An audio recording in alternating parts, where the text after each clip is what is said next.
Putin Moves South, Struggle for the Eurasian Heartland, game designed by Joseph Miranda. Modern War Magazine game number 37. In anticipation of playing face-to-face, I was thinking earlier today how I would explain the game overall.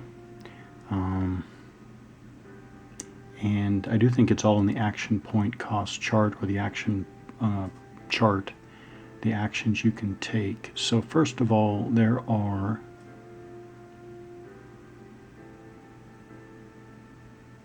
there are 15 named actions. So really, if you break out, in game terms, if you break out airborne assault from amphibious assault, that's 16. And then you break out the fact that there are several types of movement. It's about 20. It's about 20, because as a matter of fact, I'll go ahead and look at what I'm thinking of. So it's all movement, and that should not be overdone, but there's ground movement. There is let's see. There is airborne movement. There is amphibious movement. Yeah, so there's at least, well, close to 20. Close to 20 actions, and I think that is the heart of the game. So before I get to the heart of the game, you basically have three different kinds of units. Basically, you have your maneuver units. Those are your airborne corps, your combined arms corps, your infantry corps, I'm looking across the map here, your mountain or complex terrain capable units. They're basically corps or corps-sized task forces.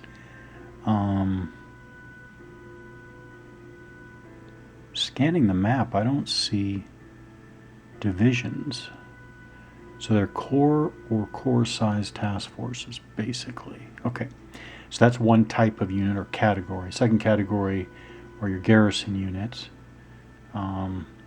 They are not destroyed. Very interestingly, they are never destroyed. They can switch control from one side to the other, and in fact, they can switch as many times as player actions allow in a game. They have a defensive combat strength, though, and they're not all the same either. You have garrison units that are 1 strength, 2 strength, and 3 strength that I have seen. So the Afghan garrison units, for example, are 3 strength. The PRC garrison units are also 3 strength. Russian garrison units are 2 strength, and for example, and Central Asian Republic garrisons are 1 strength as a general rule. Okay, that's the second category of unit. Third category, of course, are all of your support units, or they're SF and strike. Is that strike units? Yeah. Basically, yeah. Your strike units are your tactical air units, your fighter units, 5th generation fighter units, your missiles, your naval unit. Then you have your SF units. So basically, and those are all one. I'm saying those are all one category because they're all basically support. They're all supportive. Yeah, they're all basically support units. So their strength is added to attacks as column shifts only. You know, I just realized, it hadn't occurred to me, I guess you cannot do support unit only attacks.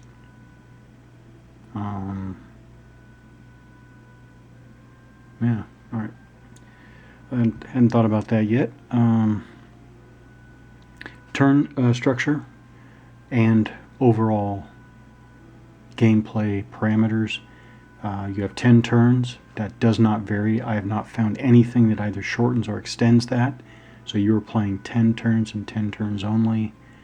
Turn structure is very simple. Three phases. Action point phase. Each player is going to determine their action point pool, which, by the way, can vary a lot. It can be as low as really, well, I guess technically it can be as low as 2 and as high as 18. 18 is the max no matter what. Yeah, 2 to 18. Yeah. But more likely it is somewhere between 7 and 15. Then you have your action phase. Players alternate conducting actions. Again, I have not found any variation to that. No variation to that. So it's action. Players alternate taking actions until all AP are expended or both players pass. So you're taking an action or passing. Yeah. That's basically it. Then everything is contained within your actions, because it's within your actions that you determine movement allowances. It's within your actions that you conduct your attacks. It's within your actions that you deploy reinforcements. It's within your actions that you conduct air attacks. It's also within your actions that you basically return reduced units to full strength, called regrouping in this game. So yeah, it is all in the action. So you have move 1 unit, non-hyperwar unit. That's one basic move. And I figured out that's really incredibly... I mean, the difference between efficient and non-efficient play is actually quite extensive. But basically using one of your APs, one of your action points to move one non-hyperwar unit, you're rolling 1 die. And that's another thing.